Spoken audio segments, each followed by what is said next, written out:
किया गया गिरफ्तार।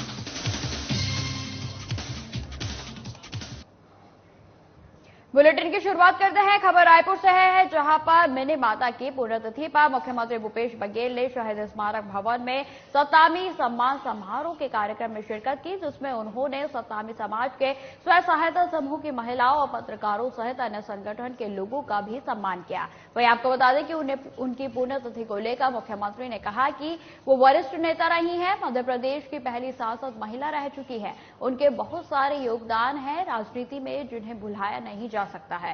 साथ ही उन्होंने यह भी बताया कि मिनी माता की एक प्लेन दुर्घटना में मृत्यु हो गई थी। आज मिनी माता जी की पुण्यतिथि है। वो बहुत ही राजनीति में बहुत सक्रिय थी।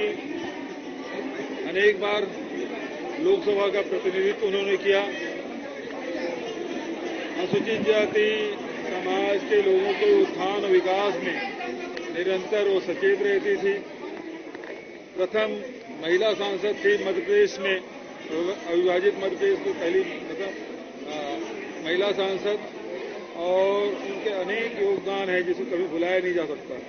आज ही के दिन हवाई जहाज दुर्घटना में वो हमसे बिछड़ गई। एक बड़ा नुकसान पूरे छत्तीसगढ़ और मध्य प्रदेश को हुआ। आज उनके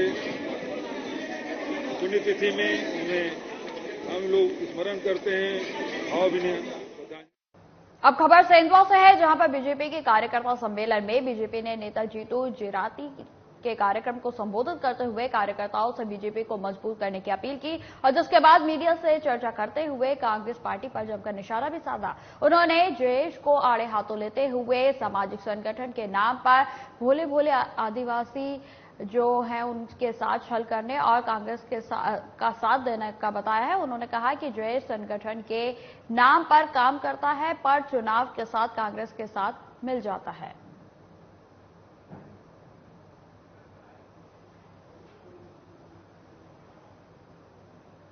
खबर रायपुर से है, जहां पर झीरम घाटी मामले पर कांग्रेस संचार विभाग अध्यक्ष सुशील आनंद शुक्ला ने बीजेपी पर जमकर निशाना साधा है, जिसमें सुशील आनंद शुक्ला ने कहा कि जीरा मामले में बीजेपी की केंद्र सरकार एनआईए के एसआईटी को फाइल वापस करवा दे, उसका जो सच है वह सामने आ जाएगा। इसके बाद रमन मंत्रिमंडल के प्रमुख चेहरे जेल के सलाखों के पीछे होंगे।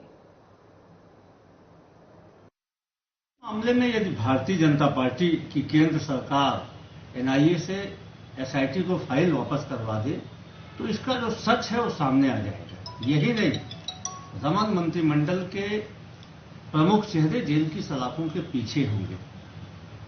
जीवन की खून के छींटे रमन सिंह उनके मंत्रिमंडल के सहयोगियों के दामन पे लगे हुए हैं। भारतीय जनता पार्टी की तत्कालीन सरकार, उस समय के जो पुलिस के आला अधिकारी थे, उन सबके षड्यंत्रों की ही परिणति जीरम हत्याकांड है। और इसी डर के कारण केंद्र सरकार जीरम की फाइल एनआईए से एसआईटी को वापस नहीं कर रही है कि उनके लोग फंस जाएंगे। और भारतीय जनता पार्टी कुछ भी कर ले, कोई भी स्तरहीन बयानबाजी दे दे, जीरम के हत्या का पाप भारतीय जनता पार्टी के नेताओं के सर पे है। और अब खबर सारनगढ़ विलायगढ़ से है, जहां पर वेतन विसंगति को लेकर छत्तीसगढ़ सहायक शिक्षक फेडरेशन ने पूरे छत्तीसगढ़ में धरना प्रदर्शन कर रहे हैं, और जिसको लेकर जिले के अविनाश मिश्रा ने बताया कि उनकी मांग वेतन विसंगति को लेकर है। राज्य में शिक्षाकर्मी वर्ग 1 और 2 के वेतन में मात्र 1 से 1,500 हजार रुपए का अंतर है। वहीं आपको बता दें कि शिक्षाकर्मी वर्ग 2 से 3 के बीच 12 से 13 हजार रुपए का अंतर रखा गया है। संघ की मांग है कि वर्ग 1 और 2 के अंतर की तरह ही वर्ग 2 और 3 की भी वेतन में अंतर होना चाहिए। उसके लिए हमने बाकायदा चार्ट बना रखा है। हमारी मांग है, हमारी वेतन की संगति शीघ्र पूरी और हमारी सरकार से ये मांग है कि इतने दिनों तक हम लोग मांग करते आए हैं वेतन की संगति का, लेकिन आदरणीय मुख्यमंत्री जी उनको पूरा नहीं कर रहे हैं, बस विश्वास दिला रहे हैं शीघ्र कर देंगे। तो हम यही चाहते हैं कि हमारी मांग सुने और जल्दी से जल्दी शीघ्र करें। अभी 15 अगस्त का भी समय आ रहा है सर, हम लोगों को बहुत दुख लग रहा है कि हम सभी शिक्षक अपने अपने स्कूलों में तिरंगा फहराते हैं, लेकिन हमारी मजबूरी है, मजबूर होकर हम आंदोलन कर रहे हैं। यहाँ पर हैं, तो हम मंत्री जी से यही चाहते हैं कि हमारी मांगे जल्दी से जल्दी पूरा हो और हम अपने स्कूल में तिरंगा फहराएं 15 अगस्त के कार्यक्रम। क्या लगता है स्कूल में अभी शिक्षा चल रहा है और इस समय आप लोग अनिश्चितकालीन पे हैं, क्या प्रभाव पड़ेगा?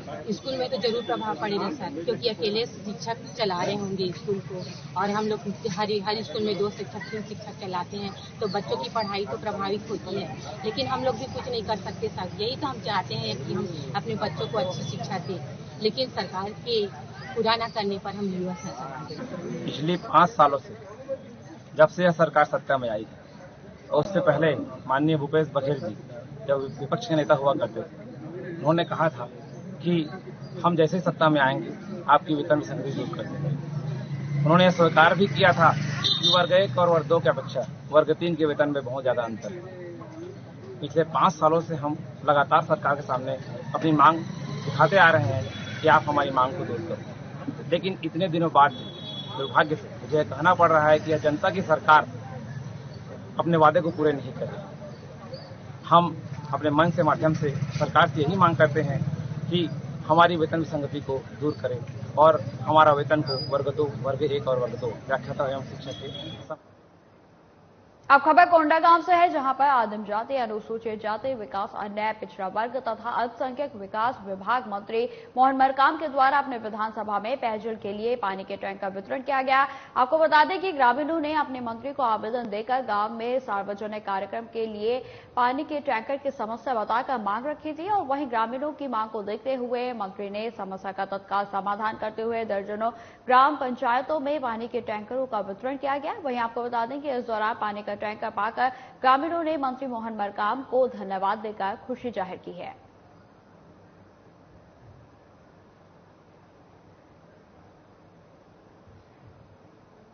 बिलासपुर नगर निगम के द्वारा रघुराज स्टेडियम में फ्लड लाइट लगाने का टेंडर पिछले दिनों पास हुआ था और जिसमें बिलासपुर के 5 ठेकेदारों ने हिस्सा लिया था। वहीं आपको बता दें कि नगर निगम के अधिकारियों की मिलीभगत से सबसे योग्य कंपनी श्रद्धा कंस्ट्रक्शन को ही अयोग्य घोषित कर दिया गया है। अब ठेकेदार कोर्ट जाने की तैयारी कर रहे हैं। इसको लेकर नगर निगम के सब इंजीनियर ने जब साधना प्लस न्यूज की टीम ने बात की तो कोई संतोषजनक जवाब नहीं मिला। वहीं उच्च अधिकारी मीटिंग में व्यस्त रहे और लेकिन साधना प्लस की टीम लगातार मामले की तह तक पहुंचने के लिए उच्च अधिकारियों से बात कर रही है। मामले में अपने चहेते ठेकेदार को फायदा पहुंचाने के लिए सीजी की बड़ी कंस्ट्रक्शन फर्म को अयोग्य घोषित करके एक बड़े भ्रष्टाचार को अंजाम दिया गया है। वो जो भी हुआ है ऑनलाइन में देखा गया है। आप भी उसको ऑनलाइन में चेक कर सकते हैं। ऑनलाइन में सब चीज है। उस पर फिर से अपन इनने कहा है कि उनके मौखिक उस पर अपन उस पर फिर से विचार कर रहे हैं, देख रहे हैं अगर कोई हमसे कोई गलती हुई या कुछ वो हो गया हो तो उस पर अपन सुधार करेंगे। इनका जो है वो कमियां थी, इसके कारण उसे किया गया। ऑनलाइन में आप देख सकते हो उसको, ऑनलाइन में क्या कमी है वो देख सकते हैं उसका। तो सर टेंडर में जो बाकी 4 कंपनियां थी उसका क्या अपडेट है? उनका सब अभी तक सब सही है। अभी इस पर फिर से विचार किया जा रहा है, फिर देखेंगे उसमें क्या परेशानी क्या होगा, फिर से। अब खबर डोंगरगांव से है, जहां पर रात के समय शराब के नशे में युवकों ने चाकूबाजी की घटना को अंजाम दिया है, जिसमें नगर के ही एक व्यक्ति की मौत हो गई है और दूसरा व्यक्ति गंभीर रूप से घायल हो गया है। वहीं आपको बता दें कि सुबह सुबह मामले में शहर में काफी तनाव की स्थिति पैदा हो गई और इस दौरान युवकों के परिजनों ने हाईवे पर करीब 4 घंटे तक चक्का जाम किया, जिसके तहत लोगों को काफी परेशानियों का सामना करना पड़ रहा है।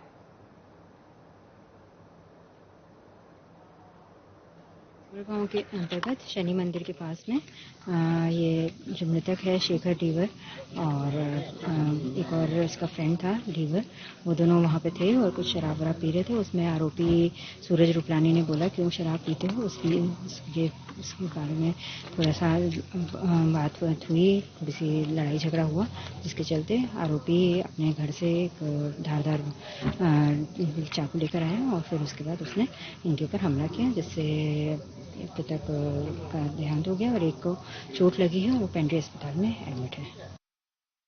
खबर सीहोर से है, जहां पर दिन दिहाड़े चोरी की वारदात को अंजाम दिया गया है। आपको बता दें कि जानकारी के अनुसार महेश्वरी कॉलोनी के एक परिवार के कुछ लोग दिन में कहीं समारोह में गए हुए थे और वहीं पीछे से कुछ युवकों ने घर में रखी अलमारी का ताला तोड़कर चोरी की घटना को अंजाम दिया और सोने चांदी के जेवर व नकदी पर हाथ साफ कर दिया। वह समारोह से लौटने के बाद देखा तो परिजनों ने चोरी की शिकायत पुलिस को की और जिसके बाद पुलिस ने एक टीम का गठन करके आरोपियों की तलाश शुरू की। वहीं आपको बता दें कि सीसीटीवी फुटेज के आधार पर पुलिस ने एक युवक को गिरफ्तार भी कर लिया है और जिसने पूछताछ में चोरी करना भी स्वीकार किया है। फिलहाल पुलिस आरोपी से पूछताछ करने में जुटी है। कस्बा इछावर में जो अभी महेश्वरी है, इनके घर में बाहर गए हुए थे, तो इनके घर में लगभग दिन के 1 बजे के आसपास कुछ 2 चोरों ने चोरी की वारदात को अंजाम दिया था, जिससे पूरे क्षेत्र में सनसनी मच गई। इसमें तुरंत पुलिस अधीक्षक महोदय के आदेश अनुसार के मार्गदर्शन में टीम गठित की गई, जिसमें थाना प्रभारी उषा मरावी, अजय, इनकी टीम लगी और अलग अलग डायरेक्शन में कैमरे और अनेक तकनीकी माध्यम से जांच की गई, जिसमें पता चला कि 2 चोर थे, जिसका कैमरों के माध्यम से सर्च करा तो भोपाल तक ट्रैक किया। फिर वहाँ पर जाके पड़ताल से की गई तो पता चला कि सीहोर का एक राज ठाकुर था और एक विकास राजपूत था, इन्हें चोरी को अंजाम दिया। चोर काफी शातिर थे, जिन्होंने रास्ते में कपड़े भी बदले और पुलिस को गुमराह करने के लिए बार बार फोन पे बात करने की एक्टिंग भी की, परंतु जब उससे सख्ती से पूछताछ की गई तो राज ठाकुर को यहाँ से अरेस्ट किया गया कल, तो जिसने बताया कि हमने और विकास ने साथ में चोरी की थी। इसमें जो चोरी का सोना था लगभग तोला सोना था, जो 10 लाख के आसपास आता है। अब खबर सीहोर से है, जहां पर पुलिस अधीक्षक मयंक अवस्थी, अतिरिक्त पुलिस अधीक्षक गीतेश गर्ग की ओर से गुंडों के खिलाफ बड़ी कार्रवाई की गई है और उस दौरान पुलिस ने श्यामपुर के हत्या के प्रयास करने में के जुर्म में एक आरोपी को गिरफ्तार भी किया है। आपको बता दें कि आरोपी ने एक युवक के गले पर ब्लेड से वार किया था और जिससे युवक गंभीर रूप से घायल हो गया था। वहीं घायल को सिविल अस्पताल में भर्ती करवा दिया गया था और फिलहाल पुलिस ने आरोपी को गिरफ्तार कर जेल भेज दिया है और आगे की कार्रवाई भी शुरू कर दी गई है।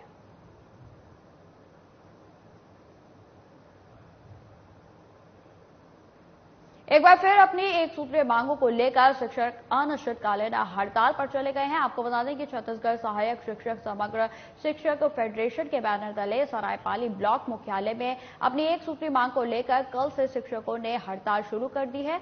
आपको बता दें कि शिक्षकों की मांग है कि प्रथम नियुक्ति तिथि से सेवा गणना कर सहायक शिक्षकों की वेतन विसंगति दूर कर वेतनमान का निर्धारण कर पुरानी पेंशन में पूर्ण पेंशन 20 साल की सेवा में प्रदान की जाए।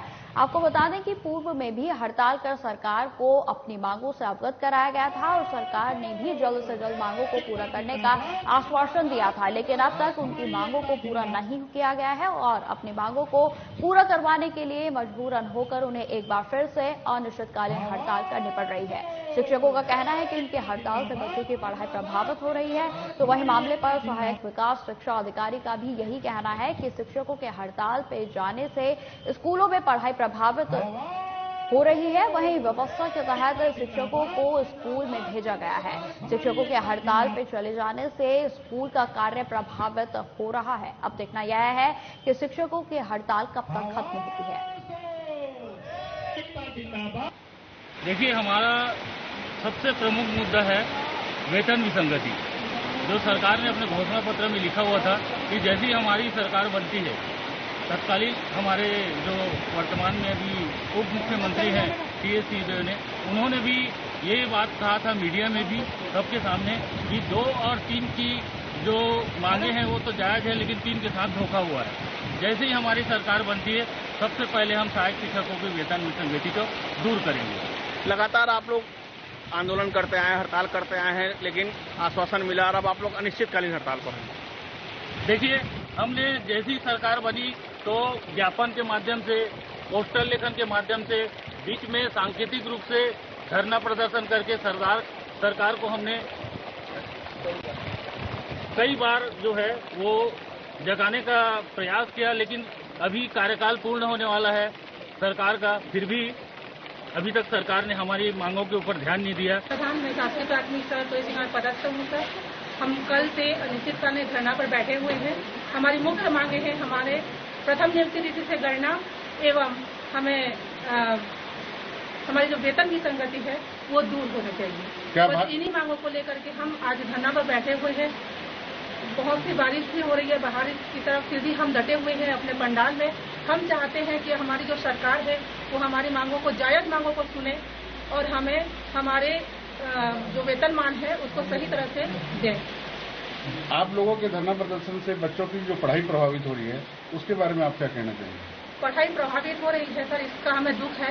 हम जाके अगर वो हमारी मांगों को स्वीकार करते हैं तो हम जाकर दुगनी मेहनत से उनको पढ़ाएंगे सर। ये हमारा चैलेंज है। आप लोग लगातार हड़ताल करते आ रहे हैं, लगातार सरकार को आपने इस ओर ध्यान आकर्षण कराया है, लेकिन उसके बाद अब आप लोग अनिश्चितकालीन हड़ताल पर बैठ गए। क्या लगता है, मांगे पूरी होंगी?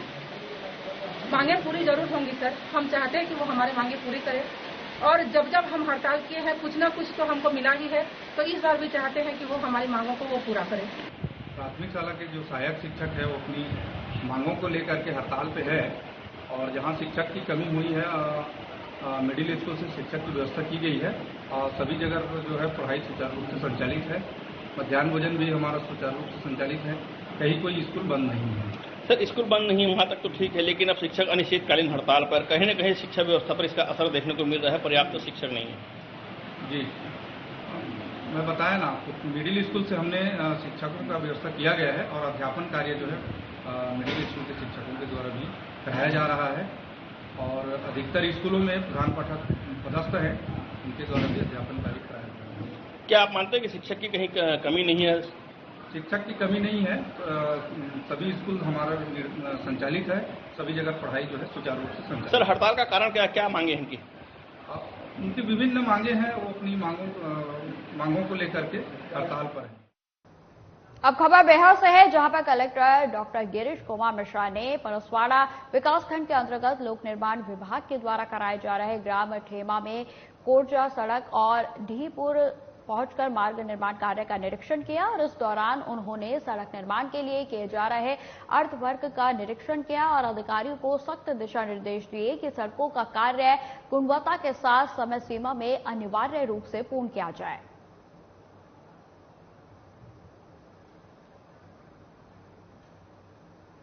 अब खबर शाजापुर से है, जहां पर संभागायुक्त डॉक्टर गोयल ने मतदाता सूची को लेकर निर्वाचन आयोग के निर्देशों के मुताबिक कार्य करने के निर्देश दिए। उन्होंने 1 अक्टूबर 2023 को 18 वर्ष पूर्ण करने वाले युवाओं के नाम मतदाता सूची में जोड़ने और जिले के 100% मतदाताओं के नाम मतदाता सूची में शामिल कराने के निर्देश दिए।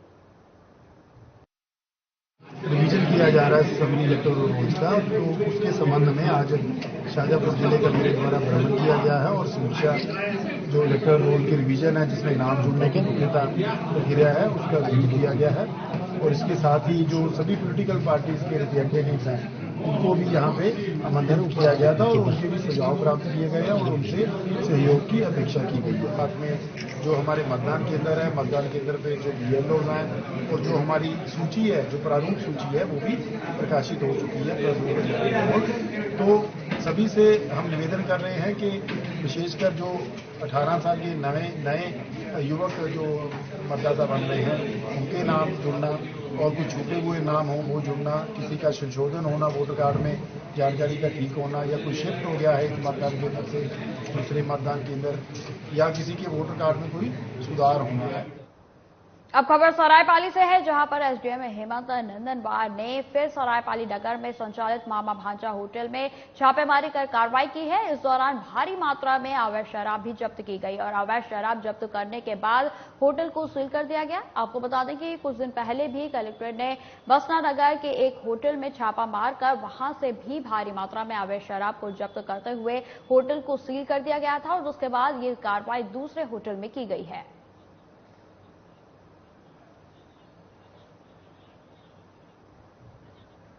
खबर सरायपाली से है, जहां एक बार फिर मुखबिर की सूचना और महासुमंद पुलिस अधीक्षक धर्मेंद्र सिंह के निर्देशन पर साइबर सेल महासुमंद और सिंघोड़ा थाना पुलिस की टीम ने संयुक्त रूप से कार्रवाई करते हुए 50 लाख रुपए का गांजों से भरी एक होंडा सिटी कार को जब्त करते हुए एक आरोपी को गिरफ्तार करने में सफलता हासिल की है।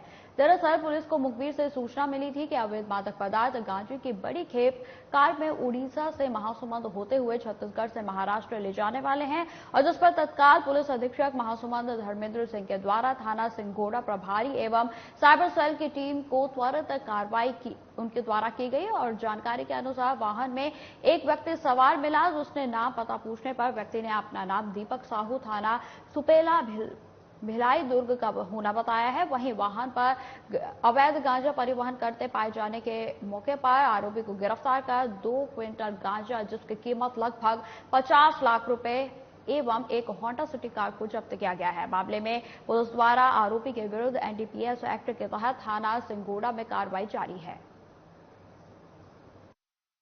विरुद्ध एक अभियान चलाया जा रहा है और गांजों के लिए एक नाके स्थापित किए गए हैं अंतर्राज्यीय सीमा पर।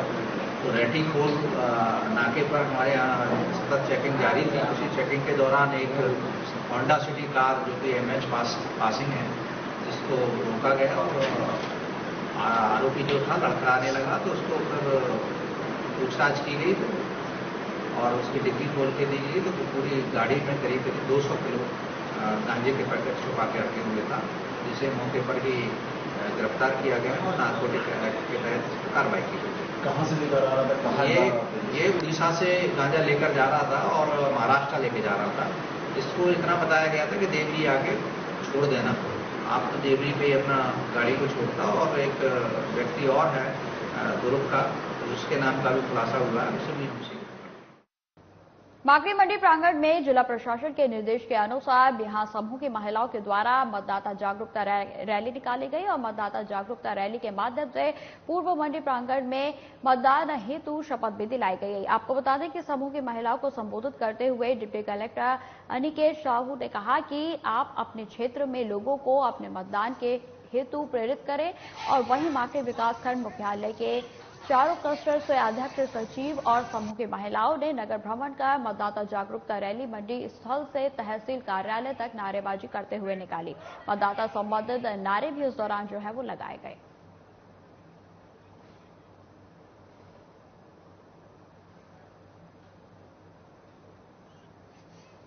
गरियाबंद एसडीएम दफ्तर में प्रतिबंधात्मक कार्रवाई की सुनवाई के लिए आए आरोपी ने युवक ने जहर खा लिया और जानकारी के अनुसार युवक नशे के हालत में था। वहीं आपको बता दें कि सरफिरा युवक घर से भी विवाद कर आया था। वहीं सुनवाई होने के कुछ देर पहले ही युवक ने अपने साथ लाए कीटनाशक का सेवन एसडीएम कोर्ट में ही कर लिया। घटना के तत्काल बाद एसडीएम कोर्ट से युवक को जिला अस्पताल में भर्ती कराया गया, जिसके बाद हालात कंट्रोल में आए।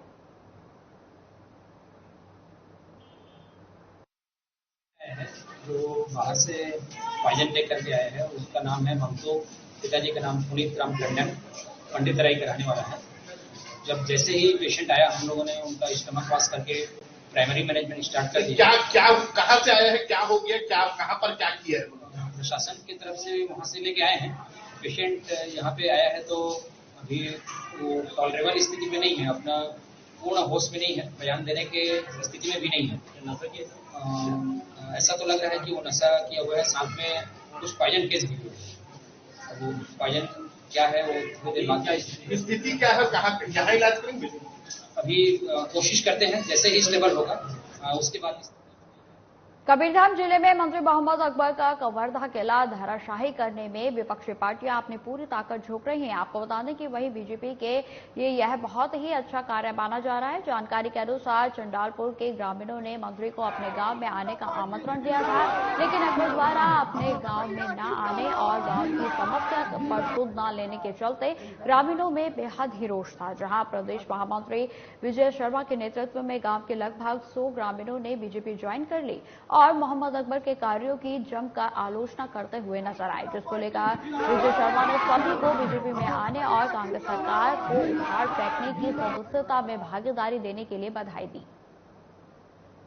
देखो, हमारा बीजेपी ज्वाइन करने का कारण यही था कि जो आज 5 साल कांग्रेस का सरकार है, उसमें कुशलता पूर्वक कार्य नहीं होने के कारण और हम उससे जुड़े रहेंगे जिंदगी भर, लेकिन संतुष्टि पूर्वक कांग्रेस से, ठीक है, लेकिन संतुष्टि पूर्वक कार्य नहीं हुआ, इसलिए हम स्वेच्छा से बीजेपी ज्वाइन कर रहे हैं और हमारा यही इच्छा है कि भविष्य में बीजेपी से जुड़ेंगे और हमारा अच्छा काम करेगा और रहेगा भी। जी, क्या नाम? लेकिन हम ज्वाइनिंग किए हैं, ये हमारा दिल से बोल रहे हैं, इसमें बैलेट पेपर भी फेल नहीं हो सकता। कितने?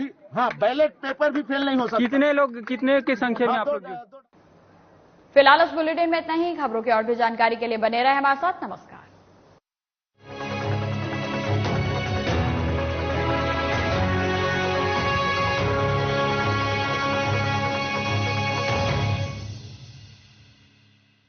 अधिकांश लोगों की